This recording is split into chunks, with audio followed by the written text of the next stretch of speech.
वर्मा परिवार दिल्ली में रहता था और उनके समाज में भी अच्छी खासी प्रतिष्ठा थी। वर्मा जी के दो बेटे थे, निशांत और प्रशांत। प्रशांत की शादी संपन्न परिवार में पली बड़ी प्रीशा से हुई थी।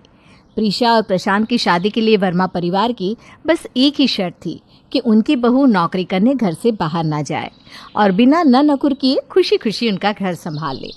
आज वर्मा परिवार छोटे बेटे निशांत के लिए जानवी को देखने उसके घर आया हुआ है। भाई साहब, ईश्वर का दिया हुआ हमारे घर में सब कुछ है।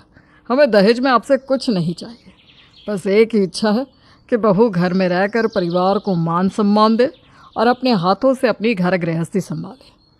माफ़ कीजिएगा भाई साहब, लेकिन ये नौकरी करने के लिए पर्स उठाकर सुबह सुबह घर से बाहर जाने वाली औरतें हमें पसंद नहीं आती। आपकी जानवी हमें अपने निशान के लिए बहुत पसंद है, लेकिन हम शादी के लिए तभी हाँ कहेंगे जब ये भी हमारी बड़ी बहू प्रीशा की तरह घर गृहस्थी में मन लगाने का वादा करेगी। इतने बड़े खानदान का रिश्ता जानवी ठुकराना नहीं चाहती थी। उसने भी सोचा कि भाई इतना बड़ा खानदान है, पैसे वाले लोग हैं, नौकरी की ज़रूरत भी क्या है, ठीक है रानी बनकर राज करूँगी। जब घर में पहले से ही इतना पैसा है तो किसी की चाकरी करने की ज़रूरत भी क्या है। और इस तरह जानवी शादी के लिए हाँ कह देती है। शादी के बाद जानवी अपने ससुराल आ गई थी। ससुराल में सास, ससुर, बड़ी बहू प्रीशा, उसका 2 साल का बेटा, जेठ प्रशांत और जानवी थे। जानवी भी इतने आलीशान बंगले को देखकर बड़ी खुश थी। शादी के 1 हफ्ते बाद, अरे जानवी, ये क्या हाल बना रखा है तुमने कमरे का? पूरा दिन बस मोबाइल लेकर बैठी रहती हो। अरे कभी काम पर भी ध्यान दे दिया करो। निशांत, ये कैसी बात कर रहे हो तुम मुझसे? अभी मेरी शादी को 1 ही हफ्ता तो हुआ है और तुम क्या चाहते हो कि मैं यहाँ पर घिस घिस की पोछा लगाऊं? हाँ तो अब 1 हफ्ता हो गया ना महारानी, अब पालकी से उतरो और थोड़ा काम पर ध्यान दो। कमरे की हालत देख रही हो, पैर रखने का मन नहीं कर रहा। ऐसा करो, आज कमरे की अच्छे से सफाई कर दो। झाड़ू पोछा डस्टिंग सब करके एकदम चकाचक कर देना। अरे 1 हफ्ता हो गया कमरे में पोछा तक नहीं लगा। मैं कब से सोच रहा हूँ कि अब तुम्हें गंदगी दिखाई देगी और तुम साफ सफाई करोगी, लेकिन तुम तो जैसे आंखें बंद किए बैठी हो। मोबाइल के अलावा तुम्हें कुछ सूझता ही नहीं है। और हाँ, ये जो पूरे कमरे में जगह जगह तुम्हारे कपड़े, चूड़ी और मेकअप का सामान फैला हुआ है ना, ये सब मुझे शाम तक साफ दिखना चाहिए। जानवी को तगड़ी सी झाड़ लगाकर निशांत अपने ऑफिस के लिए निकल गया। बात तो सही है कि 1 हफ्ते से मेरे कमरे की सफाई करने कोई आया ही नहीं। आया पड़ा मुझसे पोछा झाड़ू लगवाने वाला। अब जाकर भाभी से पूछती हूँ कि काम वाली कितने बजे आती है। जानवी प्रीशा के पास जाती है। भाभी, मेरा रूम बहुत गंदा हो गया है, काम वाली कितने बजे आती है? आए तो मेरे पास भेज देना ना, अच्छे से खबर लूँगी उसकी। 1 हफ्ते से मेरे कमरे सफाई करने आई ही नहीं। जानवी की बात सुनकर प्रीशा ज़ोर ज़ोर से हंसने लगती है। तुम मजाक कर रही हो ना जानवी? अच्छा मजाक है। नहीं भाभी, मैं क्यों मजाक करने लगी, मैं तो सीरियस हूँ। अगर तुम सच में अभी तक नहीं समझी तो एक बहुत बड़ा झटका खाने के लिए तैयार हो जाओ। इस घर में बाई, कमवाली, नौकरानी जैसा कोई इंसान ही नहीं है। शादी के समय पापा जी ने पूछा तो था कि खुशी खुशी घर संभाल पाओगी या नहीं, तब तो तुमने हाँ कह दिया था। तो बस अब तुम ही हो यहाँ की काम वाली। है? तो ये इतना बड़ा बंगला साफ कौन करता है? अभी तक तो मैं और मम्मी जी करते थे, अब से हम तीनों मिलकर करेंगे। ये तो बहुत नाइंसाफ़ी है। आजकल तो मिडिल क्लास घरों में भी बाई काम करती है और ये इतने हाई क्लास होकर भी नौकर नहीं रख सकते। अरे जानवी, तुम तो इतने से ही घबरा गई। घर गृहस्थी के काम मतलब खाना, साफ सफाई, कपड़े, बच्चे, सबका काम तुम्हें खुद ही करना है। भाभी, आपकी शादी को इतने साल हो गए, आपने कभी नौकरानी रखने के लिए नहीं कहा? तुम कहने की बात कर रही हो? मैं तो नौकरानी पकड़ कर भी ले आई थी, लेकिन इन तीनों बाप बेटों ने उसको 4 दिन भी टिकने नहीं दिया। सिर्फ एक बार नहीं, बेचारी मम्मी जी भी कई बार नौकर रख चुकी हैं, लेकिन हमारे घर में कोई बाई टिकती ही नहीं। और अगर मेड के हर काम में कमी निकाल कर उसे बातें सुनाओगे तो वो रुकेगी क्या? वो मेड थी, वर्मा खानदान की बहू नहीं जो इनकी बात सुनकर भी टिकी रहती। प्रीशा की बातें सुनकर जानवी का तो सर ही चकरा गया था। उसने क्या क्या सपने देखे थे और ये उसके साथ क्या हो गया था। तभी उसे पति निशांत की बात याद आ गई और वो अपने कमरे की साफ सफाई में लग गई। एक सप्ताह में कमरा और उसका अटैच्ड बाथरूम बिल्कुल कचरे का डब्बा बन गया था।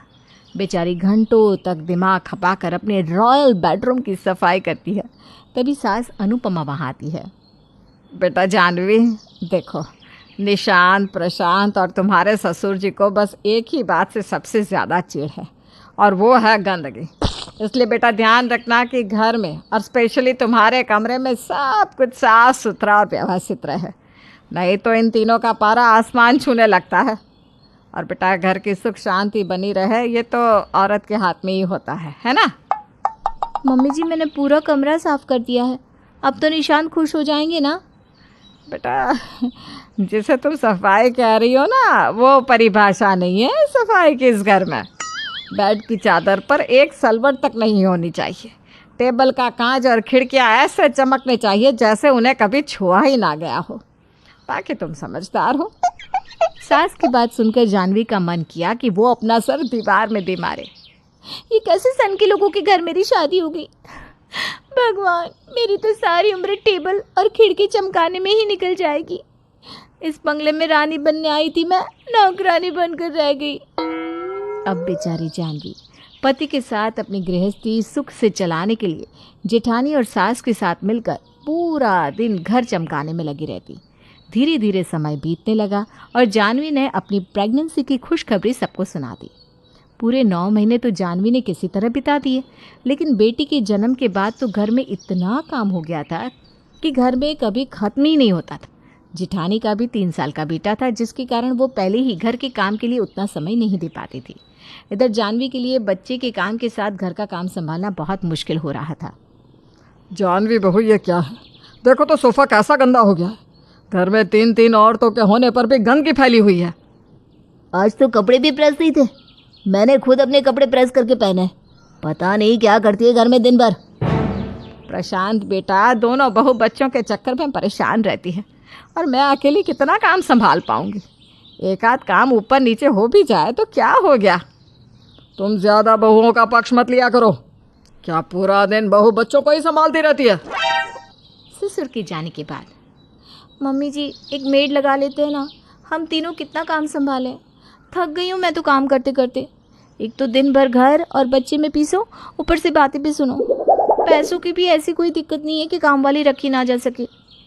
बहुओं को ऐसे रुआंसा देखकर सास एक काम वाली को बुला लेती है। अगले ही दिन से एक हट्टी कट्टी नौकरानी घर के काम करने के लिए आने लगती है। काम वाली रूपा हर काम बड़ा मन लगाकर करती थी। झाड़ू, पोछा, बर्तन और खाना करने के बाद रूपा एक कोने में बैठकर चाय पी रही थी, तभी ससुर वहाँ आ जाते हैं। ये देखो, जैसी ये सास बहू है, काम वाली भी बिल्कुल वैसी ही ढूंढ कर लाई है। टेबल पर तो देखो कैसे पोछे के निशान दिखाई दे रहे हैं। ऐसे साफ सफाई होती है क्या? ससुर इतना बोल ही रहे थे कि तभी निशान के चिल्लाने की आवाज़ सुनाई लगती है। रूपा, ये क्या कर दिया? ऐसे काम करोगी तुम? मेरी सफ़ेद शर्ट को मशीन में डालकर धोने के लिए किसने कहा तुमसे? ड्राई क्लीन की शर्ट थी वो। अब इस शर्ट के पैसे मैं तुम्हारी तनख्वाह से काट लूँ तो कैसा रहेगा? माफ़ कर दो साहिब, मुझे पता नहीं था, आगे से ऐसा नहीं होगा। उदास मन से रूपा वापस से डस्टिंग का कपड़ा लेकर टेबल को रगड़ रगड़ कर साफ करने लगती है। रूपा, ये बाथरूम के फर्श पर किसने डिटर्जेंट डालकर छोड़ दिया? सच सच बताओ, तुम्हारा ही काम है ना? वो साहिब, मेरे को लगा थोड़ी देर डिटर्जेंट डालकर छोड़ देगी तो अच्छे से साफ हो जाएगा। मेरा पैर टूटते टूटते बचा है। तुम्हें ज़रा सी भी अकल नहीं है कि टाइल्स को कैसे साफ किया जाता है? कुछ देर बाद, मेरा हिसाब कर दो मेम साहब, मैं आपके यहाँ नहीं काम कर सकती। आपके यहाँ के मर्दों को काम वाली नहीं, जिन्न चाहिए, जिन्न। बाबा, मेरे को काम की कमी थोड़ी ना है, आप ही झेलो इन लोगों को। मैं नौकरानी है, बीवी थोड़ी ना है जो जीवन भर गाली सुनेगी। 4 जली कटी बातें सुनाकर रूपा भी भाग गई और काम की सारी जिम्मेदारी फिर से घर की औरतों पर आ गई। बात तो काम वाली की 100% सच थी कि काम वाली को आप जली कटी सुनाओगे तो वो अगले दिन से ही गायब हो जाएगी। और पत्नी, वो तो बेचारी बिन पगार की एम्प्लॉई होती है। क्यों, सच कहा ना? फिर क्या था, अगले दिन से तीनों सास बहू फिर से काम में जुट जाती है। राकेश का शौक था पतली दुबली लड़की का। इसी चक्कर में उसने न जाने कितनी लड़कियां देख ली थी, लेकिन उसे एक ना भाती। अरे कल वाली संगीता, वो तो ठीक है, वो क्यों पसंद नहीं आई तुझे? अरे चेहरा देखा, कितना मोटा था, ऐसा लग रहा था दोनों गाल में रसगुल्ला भरा है। अरे तो अच्छा है ना, क्या तुझे सूखी हड्डी चाहिए? माँ मोटी लड़की ले आया ना तो तेरा ही नुकसान है। पता चला लोग उसे मेरी माँ मानकर बातें सुना जाएंगे। देख, ये ना फालतू की बातें ना किया कर, समझा? जल्दी से जब तक मैं जिंदा हूँ शादी कर ले। शादी का प्रेशर राकेश पर बहुत ज़्यादा था। माँ भी बुजुर्ग हो रही थी, घर का काम उससे हो नहीं पा रहा था। एक दिन माँ बेहोश हो गई। हाय रे, कमला को क्या हो गया? कमला को क्या हो गया? कोई है क्या? पड़ोसियों ने मिलकर डॉक्टर को बुलाया। माँ को किसी तरह होश आया और सामने खड़ा था राकेश। क्यों माँ, किसने कहा था पानी का घड़ा उठाओ? अरे ग्लास में पानी पी लेती। ग्लास में तो तेरी माँ पी ही रहती, लेकिन तू कैसे पीता? बाहर टैंकर आया था, आज मोहल्ले में पानी की कमी थी, सबसे बाल्टी भरी और तेरी माँ भी भारी घड़ा उठा कर ले जा रही थी, तभी इसका पैर चक्कर खाकर फिसल गया। ओहो माँ, ऐसे तो तू बीमार हो जाएगी, मैं कितना डॉक्टर बुलाऊंगा? देख बेटा, तू कुछ ना कर, बस आज जो लड़की वाले तुझे देखने आ रहे हैं ना, उन लोगों को फाइनल कर दे बेटा। माँ, किसी भी लड़की को ऐसे कैसे फाइनल कर दूं मैं? तो क्या माँ को गिराता रहेगा? अरे घर के काम में उसकी मदद के लिए कोई तो चाहिए ना। या तो तू नौकरी छोड़ दे या घर में बहू लेकर आ जा। अब राकेश क्या करता? माँ को रोज़ मरते तो देख नहीं सकता था, ना ही पतली दुबली लड़की का सपना छोड़ सकता था। अब तो वो ऊपर वाले से यही प्रार्थना करता है कि शाम वाली लड़की अच्छी हो और वो पहली फुर्सत में ही उसे हाँ कर देगा। और फिर हो जाती है शाम। शाम को एक बहुत ही पतली सी दुबली सी लड़की सामने खड़ी होती है। अब आप कौन? ओहो, धीरे बोलिए ना, इतने जोर से सुनने की आदत नहीं है। वो हम लोग लड़का देखने आए हैं, मैं ही वो लड़की हूँ। वो क्या है ना, ससुराल देखना था तो मैं भी आ गई। राकेश देखता है, हाय रे, ये तो इतनी पतली है कि दरवाज़ा ना भी खुलता तो नीचे से सरक कर आ जाती। अरे देखो ना, देखो देखो, खूब देखो, 2 तल्ले का मकान है, रहने वाले सिर्फ 2, तुम आ जाओगी तो 3 हो जाएंगे। दोनों बात कर रहे होते हैं कि पीछे से लड़की की माँ आ जाती है। बेटा बोलो तो हम बड़े भी बैठकर कुछ बात कर लें, या कहो तो इसे छोड़ जाते हैं, क्यों रीना? जी जी, आइए ना। वो क्या है ना, माँ की तबीयत थोड़ी ठीक नहीं है तो मैं ही बात कर लेता हूँ।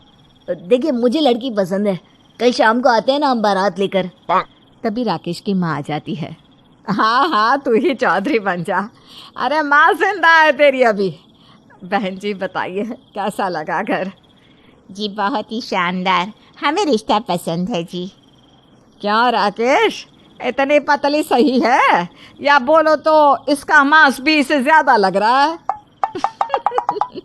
पतली सी रीना इतनी पतली होती है कि उसे लगता है कि माँ बेटे उसका मजाक उड़ा रहे हैं।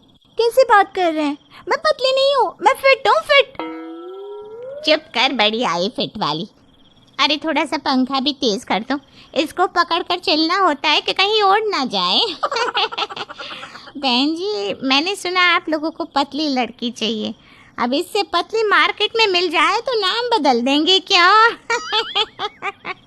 अब क्या था, राकेश को पतली लड़की मिल गई और रीना को बड़ा ससुराल। हो जाती है शादी। शादी के बाद अरे ओ रीना, कहाँ है? उठी नहीं अभी तक? माँ वो सो रही है, थक गई है ना। थक गई है? क्या किया जो थक गई? माँ वो सोने से थक जाती है, कह रही थी सोना भी तो बड़ा काम है, लेटे लेटे थकावट आ गई है। तभी रीना उठकर आती है। थकी हारी सी रीना को देखकर सास पूछती है, क्या हो गया बहू, सब ठीक तो है ना? माँ जी वो क्या है ना, कमर में दर्द हो जाता है लेटे लेटे। अरे तो वॉक कर लिया कर। माँ जी वो क्या है ना, वॉक करने से पैर दर्द होते हैं। शरीर में मांस ही नहीं है, अंदर से कमज़ोर है बहू, खाने पीने में ध्यान दे।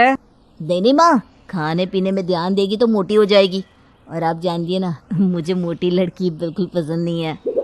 हाय रे, अरे कम से कम चलने लायक तो हो। खाते खाते थक जाती है, चलते चलते थक जाती है, बैठे बैठे थक जाती है, सोते सोते थक जाती है। अरे ये थकी सी लड़की है, इससे घर का काम क्या करवाऊँ मैं? अरे माँ जी ऐसी बात नहीं है, कर दूंगी मैं घर का काम भी। वो क्या है ना, मैं गैस जला देती हूँ, आप पतीला रख देना, मैं सब्जी बैठ कर किसी तरह काट ही दूंगी, आप ना खड़ी होकर चला देना। मैं अरे बस कर, सब मुझे ही करना है तो तेरा क्या काम है? जा तू अपने घर और कुछ खा पी कर मोटी होकर आ। मोटी हो जाओ तो ना आना माँ, पता है ना मुझे मोटी लड़कियाँ पसंद नहीं है। अरे तो इतनी भी पतली किस काम की कि घर का कोई काम ही ना हो? कमजोर ऐसे कि कल को बच्चा भी कैसे पैदा होगा? बहू माँ बेटी की लड़ाई देख रही थी कि उसे चक्कर आ जाते हैं और वो गिर जाती है। लग रहा है खुशखबरी है, मैं दादी बनने वाली हूँ। अरे माँ, वो ज्यादा तेज आवाज में देर तक बात सुनती है ना तो थक कर बेहोश हो जाती है। जल्दी से जाकर पानी लेकर आ। सास बेचारी लंगड़ाती हुई किचन में जाकर पानी लेकर आती है। राकेश बहू के मुंह में पानी डालता है तो उसे होश आता है। सुनो जी, माँ जी को बता दो, मैं ज़्यादा देर तक बहस नहीं सुन सकती, कमज़ोरी चढ़ती है मुझे। हाँ बता दिया है जब तू बेहोश हो गई थी तब। हे भगवान, पतली लड़की की चाहत में न जाने कागज का फूल ही उठा लाया है राकेश। तो क्या गमला चाहिए दम्मा तुझे? अरे देख तो कितनी प्यारी सी लग रही है, अप्सरा की तरह। अरे अप्सरा भी पंख फैलाती है, इससे तो पंखों का भार भी ना झेला जाएगा। क्या है माँ, क्यों हमेशा लड़ती रहती है? अरे लड़ नहीं रही हूँ मैं तो इधर माँ बेटे फिर शुरू हो जाते हैं। वहीं रीना को चक्कर आने शुरू हो जाते हैं। हाय रे, अरे चुप, देखो फिर बिखर रही है ये। पतली बहू की लालच में राकेश ने तो सारे रिकॉर्ड ही तोड़ दिए। अब आगे। माँ, मैं ना रीना को घुमाने ले जा रहा हूँ। हाँ बेटा ले जा, क्यों नहीं, लेकिन रुक, पहले मैं मोहल्ले वालों को तो बता दूं कि मेरी बहू निकल रही है, तो ज़रा गाड़ी वाड़ी साइड कर ले। क्या पता किसकी आवाज़ से ये कहाँ बह जाए। देखिए ना माँ जी कैसे हमेशा मेरे पतलेपन का मजाक बनाती रहती है। अरे वो तो बहुत दूर दूर से रिश्ते आए थे मेरे लिए, लेकिन पापा ने कहा कि तुमको पतली ही बीवी चाहिए, इसलिए यहीं पास में कर ली शादी। हाँ, रिश्ते तो दूर दूर से थे, लेकिन तुझे दूर दूर तक पहुंचाता कौन? कैसे जाती तू दूर? रास्ते में ही तू तो दिखना ही बंद हो जाती। सास बोल रही थी कि रीना बैठ जाती है। क्या हो गया? अभी तो कह रही थी कि घूमने जाना है, अब बैठ गई। वो क्या है ना, सासू माँ पहले बोल ले फिर देखते हैं। क्या है माँ, तू भी ना। राकेश रीना को बाइक के पीछे बिठाता है और निकल जाता है मस्ती से। लेकिन ये क्या, जैसे ही बाइक तेजी पकड़ती है रीना छपक कर जमीन में गिर जाती है और राकेश निकल जाता है आगे। राकेश के जाने के बाद रीना किसी तरह घर के अंदर आती है और सास को सारी बात बताती है। मैंने तो कहा ही था कि मोहल्ले वालों को बता देती हूँ। मुझे क्या पता था कि मेरे ही बेटे को नहीं पता कि फूल जैसी बीवी है, जरा सी हवा में बिखर जाती है। अब बैठ, पास के घर में कीर्तन है, वहाँ लेकर चलूँगी तुझे। शाम को राकेश आता है। रीना अंदर खाना बना रही थी और सास सामने बैठी थी। माँ वो रीना न जाने कहाँ टपक गई। मैंने बहुत ढूंढा लेकिन वो कहीं मिली नहीं। माँ कहाँ होगी मेरी रीना? माँ मेरे बेबी कहाँ होगी? माँ राकेश को नहीं बताती कि रीना तो कब की घर आ गई है। कहाँ होगी मतलब? अरे तेरे साथ तो गई थी। देख बेटा, हो सकता है कि हवा के साथ बह गई हो, इसीलिए तो कहती रहती हूँ कि लड़की के अंदर इतना तो मांस हो कि वो खुद को संभाल सके। अरे कम से कम ताकत तो हो, पतले के चक्कर में कमजोरी कहाँ तक सही है? हाँ बात तो सही कह रही है, लेकिन अब क्या करूँ, कहाँ से लाऊं मेरी रीना को? अगर मैं ले आऊँ तो तू उसे पतली रखने की जिद तो नहीं करेगा ना? नहीं माँ, कभी नहीं, इस जन्म में नहीं करूँगा। सास रीना को बाहर बुलाती है। राकेश बीवी को देखकर खुश हो जाता है। नहीं नहीं, मुझे पतली और कमज़ोर नहीं, स्वस्थ और ताकतवर बीवी चाहिए। तुम अपना ध्यान रखो रीना, खूब खाया करो। तुम मोटी भी हो गई ना तो भी मैं तुमसे ही प्यार करूँगा। क्या है बहू, कुछ करवाती क्यों नहीं? अपने रंग के लिए ये तमाम दुनिया भर के क्रीम पाउडर इस्तेमाल किया करना। जी माँ जी, मैं बिल्कुल कल ही बाजार से ले आऊंगी। अगले दिन सास बहू के पास जाती है। ये ले, बेसन का घोल है, लगा ले चेहरे पर, और हाँ, सूखने के बाद रगड़ कर निकाल देना, गोरी हो जाएगी 10 दिन में। एक दिन पड़ोसन आती है। क्या बात है रमा बहन, बहू का रंग तो बड़ा दबा दबा है। क्या मजबूरी थी ऐसी है? हमें भी तो बताइए। अरे भाई, वो कहावत है ना, जो दिल आ जाए काली पर तो गोरी क्या चीज है। न जाने क्यों मेरे बेटे को यही पसंद आ गई। अरे हमारे घर में तो कोई इतना काला घूमे ना तो हम तो डर ही जाए। भाई बहू, तुम रात में तो कमरे में ही रहा करो, और हाँ, छत में तो भूल से भी ना जाना। वो क्या है ना, बच्चों वाला घर है हमारा, तो कहीं डर ना जाए। पड़ोसन वहाँ से चली जाती है, लेकिन सास के मन में चिंगारी जला जाती है। वो अब ज्वाला बनकर भड़कने ही वाली होती है। माँ, मैं ऑफिस जा रहा हूँ और शाम को तैयार रहना, हम लोगों को एक पार्टी में जाना है। अरे तू ही चला जा, और इस काली नजर बट्टू को भी ले जा। अरे नहीं नहीं माँ, पड़ोस की बात है, मेरे बचपन के दोस्त के घर पार्टी है, वहाँ सभी लोग होंगे, तो हम साथ में चलते हैं ना। माँ काली बहू के साथ बिल्कुल नहीं जाना चाहती, लेकिन करती क्या, बहू तो बहू है, अब कहाँ छुपा दे। पार्टी में सास उसकी पड़ोसन से कहती है, अरे तुम भी आई हो? हाँ जी, अब मोहल्ले की बात है, वैसे आपकी वो बहू भी। सास कुछ नहीं बोलती। ये देखिए, ये मेरी बहू है, कितनी गोरी चिट्टी है ना। अरे कई बार तो छत पर चली जाती है तो लोगों को लगता है चांद ही निकल आया। सास अपनी काली बहू की तरफ देखती है और अफसोस करती है, किस्मत वाली है आप। लेकिन फिर वो बात बदलने के लिए कहती है, भीड़ कितनी है? इतनी है कि लगता है कि खाने के लिए कुश्ती लड़नी होगी। जिसे देखो खाने पर टूटा पड़ा है। अरे मेरा तो भूख से बुरा हाल हो रहा है। तभी काली बहू सास के लिए खाना लेकर आती है। माँ जी, ये लीजिए, खाना खा लीजिए, मैं भी इनके साथ वहाँ बैठकर खा रही हूँ। अरे वाह, इतनी भीड़ में भी सास के लिए खाना ले आई। फिर वो अपनी बहू की तरफ देखती है। मैं भी अपनी बहू को ही बोलती हूँ कि वो खाना लेकर आए। बूढ़ी हो गई हूँ मैं, अब ज्यादा दम मुझ में भी नहीं रहा।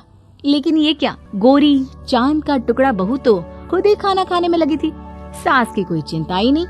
अरे ओ गौरी, जरा मेरे लिए खाना लेकर आ जा, इतनी भीड़ में मेरी सांस फूलती है। अरे हाँ, यही काम रह गया है ना।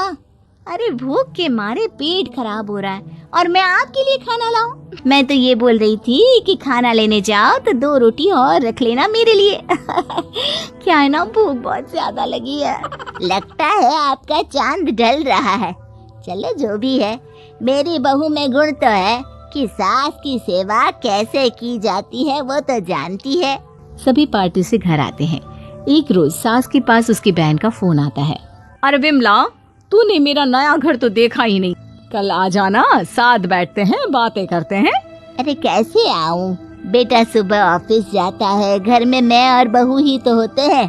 अरे तो बहू को लेकर आ जा। अच्छा चल बताती हूँ। वो क्या है ना, मेरी बहू काली है, उसे लेकर जाना।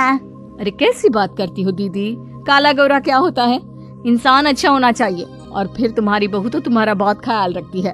हाँ हाँ, ये बात तो सही है, कमी तो कोई नहीं रखती, बस कालापन जरा दूर हो जाता। सास बहू को लेकर बहन के घर जाती है, जहाँ बहन का बेटा कहता है, अरे मौसी क्या बात है, बड़े दिन बाद आई और ये साथ में किसे लेकर आई हो?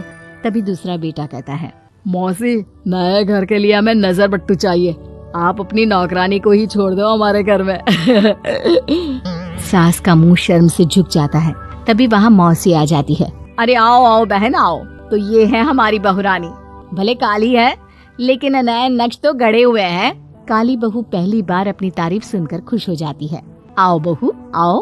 अरे बहन, तुम्हारी बहू नहीं दिख रही, बाहर बेटे तो कौवे की तरह कौं कौं कर रहे थे। अरे मेरी दोनों बहुएं जब सुन लेती है ना कि कोई आ रहा है तो ऐसे गायब हो जाती है कि काम ही ना करना पड़े। ओहो, मतलब आज भूखे जाना होगा? अरे नहीं नहीं, भले ही अब काम नहीं होता इस शरीर से, लेकिन बहन को भूखा थोड़ी ना भेजूंगी। रुको, मैं किचन से कुछ बना कर लाती हूँ। अरे नहीं नहीं मौसी जी, आप बैठिए ना, मैं खाना बना लेती हूँ। वैसे भी आप दोनों काफी समय बाद मिल रही हैं, बैठिए बातें करिए। मौसी सास काली बहू के व्यवहार से खुश हो जाती है। दोनों बातें करने बैठ जाती है और बहू खूब सारा अच्छा खाना बनाकर टेबल पर लगा देती है। अरे ओ कमलेश, नीलेश, आओ देखो, भाभी खाना बनाकर टेबल पर लगा दी है, आओ खा लो। सभी बैठकर खाना खा रहे होते हैं कि कमलेश बोलता है, अरे कितना स्वादिष्ट खाना है, इतना अच्छा खाना तो मैंने पूरे जीवन में नहीं खाया। हम लोगों को माफ कर दो भाभी। नहीं नहीं, मेरे रंग को लेकर अक्सर ऐसा होता है, मुझे तब बुरा भी नहीं लगता। खाइए खाना। बड़ी किस्मत वाली हो दीदी, जो ऐसा खाना रोज खाने मिलता है। यहाँ तो सब्जी उबाल कर नमक ही डल जाए तो सोचो गनीमत है। हाँ माँ, अब देखो ना कैसे भाग गई हैं। मेहमान आ रहे हैं ये सुनकर, लेकिन जब लौट कर ये स्वादिष्ट खाना खाएंगी तब पता चलेगा कि उन दोनों के चले जाने से हमें कितना फायदा हुआ। अरे वाह भाभी, सच्ची में मजा आ गया खाना खाकर। वो घर के अंदर जा ही रहे होते हैं कि फिर वही पड़ोसन मिलती है। क्या बात है, सास बहू बड़ी घूम रही है, काली बहू लेकर इतना घूम रही हो, गोरी होती तो क्या करती। पड़ोसन का पोता भी काली बहू पर जोर से हंसता है। आंटी कितनी काली है। तभी काली बहू अचानक से उस बच्चे के पास जाती है और उसके कंधे पर हाथ रख देती है। पड़ोसन कुछ समझ पाती कि एक जंगली कुत्ता जो बच्चे को काटने वाला था वो बहू को काटकर चला जाता है। अरे बहू, ये क्या किया? इस बदतमीज बच्चे को बचाने के चक्कर में अपना हाथ कुत्ते से कटवा लिया। चल डॉक्टर के पास चल। आंटी बहुत अच्छी है, ये मुझे नहीं बचाती तो मेरे मांस को ये कुत्ता पूरा नोच लेता। I am sorry aunty. कोई बात नहीं बेटा, बस ये बताओ आपको चोट तो नहीं आई? बहू मुझे माफ कर दे, मैं न जाने क्या क्या बोलती रही, लेकिन तूने कभी पलट कर जवाब भी नहीं दिया। सॉरी बहू।